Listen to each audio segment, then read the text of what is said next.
इसी तरह से और एक उदाहरण दूं भाषा के स्तर पर हमारी गुलामी का,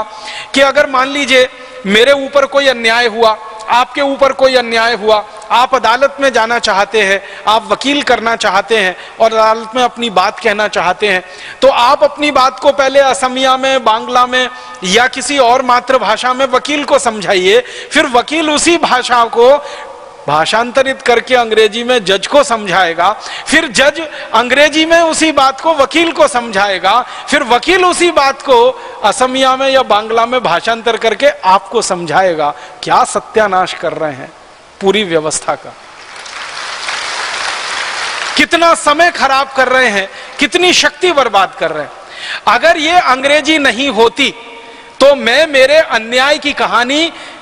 हमारे न्यायाधीश महोदय को सीधे असमिया में, बांग्ला में या किसी स्थानीय भाषा में कह देता और न्यायाधीश सीधे स्थानीय भाषा में न्याय सुना देता। मेरे और न्यायाधीश के बीच में किसी तीसरे आदमी को आने की कोई जरूरत नहीं पड़ती अगर मातृभाषा में यह सारा काम हो रहा होता। लेकिन चूंकि ये मातृभाषा में नहीं है, इसलिए हमको एक तीसरा व्यक्ति पकड़ना पड़ता है जो विशेषज्ञ हो, जो मेरी बात न्यायाधीश को समझाए और न्यायाधीश की बात मुझको समझाए। मैं पैसा खर्च करूं मेरे न्याय के लिए और न्याय मिले मुझे विदेशी भाषा में, इससे ज्यादा शर्म और अपमान की कोई दूसरी बात नहीं हो सकती।